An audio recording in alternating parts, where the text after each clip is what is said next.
Maxi Kleber, one of the best and most important role players in the NBA. Call me. Pick up the phone. Hello? Hello? Who is this? Who is this? I'm doing a series where I spread propaganda about every single player on the Dallas Mavericks roster. I really got to pick up the pace here. I felt it was time to talk about Maxi since he recently just signed his new contract extension, 3 years, $33 million, something in the ballpark, which I think is a great deal. Actually, that's kind of at the floor of what I thought a Maxi contract would look like. I've said this before. I was very concerned about Maxi Kleber hitting free agency this upcoming offseason because he's a perfect fit for almost any contender. And it was weird because contracts for role players on NBA Twitter, usually they're shit on. Like most people on NBA Twitter, it's a completely brain broken area, right? That's actually how you get in. In order to even enter NBA Twitter, you have to be completely and totally devoid of any brain function. Everybody over there seemed to like the deal, which is crazy because most people seem to think like role players should be making $1 million. Anything more than that is a complete and total overpay. If you just look at the landscape of the league, $11 million a year for the skill set that Maxi Kleber provides, I mean, that's the absolute floor. I mentioned it just a second ago. That really is. So it's easy to see how this new contract, how it could shape up to be a steal for the Dallas Mavericks. And you know what else is a steal? You watching this content for free, you cheap fuck. That's right, ladies and gentlemen. You want to support this channel, all you have to do is like the video, subscribe, share the video. I don't care what platform you share it on. Comment, subscribe, like, comment, subscribe, like, comment, subscribe, like. Oh, also every Tuesday, Thursday, Saturday, 1 p.m. Central Standard Time, Slightly Biased Live. Tune in. You don't want to miss it. We talk about everything. Let me start by saying this, okay? I haven't always been like, woohoo, Maxi Kleber, he's my favorite player. In fact, there were moments this past season when I was ready to help Maxi pack his bags and ship him off to China. Like, I was that fed up with Maxi Kleber. And I'm not just going to call myself out here. This was a big portion of Mavs fandom. Not every single Mavs fan, but a huge portion of Mavs fandom was pretty much ready to part ways with Maximilian. And it's kind of easy to see where this frustration came from, right? He shot 32% from three this past season, the lowest mark of his career outside of his rookie year, which, you know, do we really count rookie years? I don't know. But it's a really bad number for a guy whose primary function on offense and really only function on offense is shooting wide open threes. And this all sort of reached a tipping point in a game against the Orlando Magic where he went like 0 of 5, 0 of 6 in the final 2 minutes of a game the Mavericks only lost by 2. I mean, it was really hard to watch. I honestly wanted to give him a hug after that game. But holy shit, man. What this guy did in the playoffs, really, it's really remarkable. I'm going to get into some of the insane shooting numbers for Maxi here in a bit. And trust me when I say insane. Like, you're not going to believe some of the stats I show you. Let's start with what makes Maxi so incredibly valuable, and that is his defense. And more importantly, his versatility as a big defensively. Look, you can make the argument that Maxi is one of the most versatile bigs in the league. And depending on what you classify as a big or who you classify as a big, he might just be the most versatile big defensively in the NBA. Don't look at me, right? Don't tell me that that's a little bit too delusional. That's just what the numbers say, not me. I'm just reading the numbers. According to Basketball Index, among power forwards or centers with more than 500 minutes played this past season, Maxi is the only one who finished in the 90th percentile or better in defensive positional versatility, the 65th percentile or better in on-ball perimeter defense, and the 85th percentile or better in opponent rim field goal percentage versus expected. In other words, he's nice. Maxi's ability to defend the perimeter is such a valuable skill set, especially in a Jason Kidd coach defense that values versatility and switchability pretty much above anything else. And while you don't want Maxi picking up elite perimeter offensive guys every single time down the court, he's more than capable of handling himself from time to time when he finds himself on an island. Here's a possession against the Golden State Warriors where he gets stuck guarding Steph, like an impossible task for a big, and the reigning finals MVP, he can't do shit. What about here where he's guarding Wiggins on the perimeter, who turned into God during the playoffs, huh? What about this one? Ends in a block. Put Wiggins on the Wurzburg wall.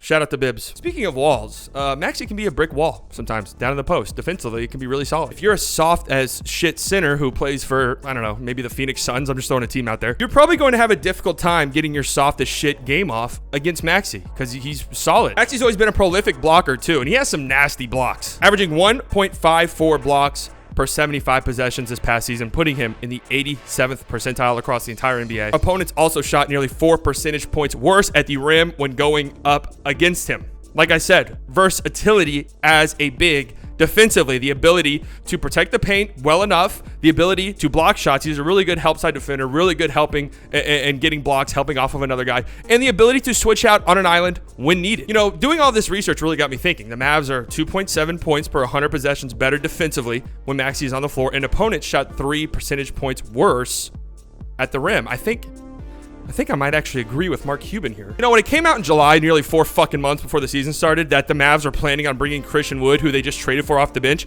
I, like everyone else, immediately shit all over Mark. And you know, that's not really saying much because as Mavericks fans, we're kind of predisposed to shit on Mark no matter what happens. But at the time, it seemed ridiculous to trade for a guy like Christian Wood with all of the offensive upside that he provides and say immediately, yeah, he's going to come off the bench. And I know it was said that JaVale McGee is going to be the starter, but whenever I think about closing games, who's going to be the closing lineup for this Mavericks team, I still think Maxi is your best option at the center spot. Don't get me wrong, Christian Wood, uber talented player. He's going to get his opportunity to play his way into the closing rotation. But remember, this is something I pointed out in the Spencer Dinwiddie video. The lineup of Luka, Dinwiddie, Reggie Bullock, Dorian Finney-Smith, and Maxi Kleber was far and away the best lineup the Mavericks had in the postseason. Not only was it a good lineup defensively, but offensively, they scored an absurd 137.6 points per 100 possessions. Among any lineup in the entire NBA during the postseason that got 100 possessions or more together as a unit, that is the best offensive rating by a mile. Now, if you're wondering to yourself, well, why can't you just have Christian Wood at the 5 and then slide Maxi Kleber over to the 4?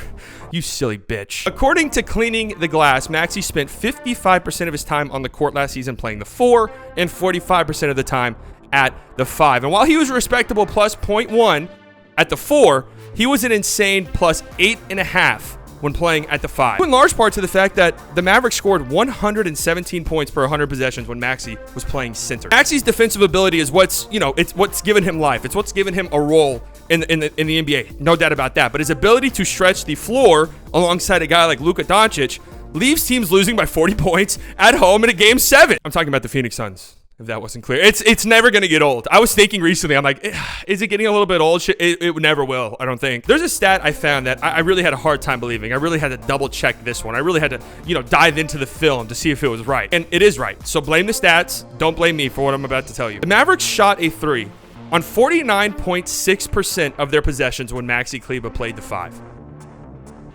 50% pretty much of their shots when Maxi Kleber plays the center is a 3-point shot. That is obscene. I know we're in a new era of the NBA, but holy shit, man. Ball don't stop just had an aneurysm reading that stat. And while Maxi's 3-point shooting was well below what it needed to be and well below the standard he set for himself in the regular season, in the playoffs, this dude went nuclear. He was just saving it all for the postseason. He's a 16-game player. Maxi's true shooting percentage skyrocketed from 53% in the regular season, which is below average, to 68% in the playoffs, a mark that's really only touched by like centers who dunk the ball and dunk the ball only, like Robert Williams. A 15-point increase, which was the second most in the entire NBA among players who averaged 20 minutes per game in both the regular season and the playoffs. His 68% true shooting number was third in the entire postseason, trailing only Robert Williams, who I mentioned earlier, and Gary Payton, who also has a ridiculously easy shot diet. Here I am again, sourcing my own tweet.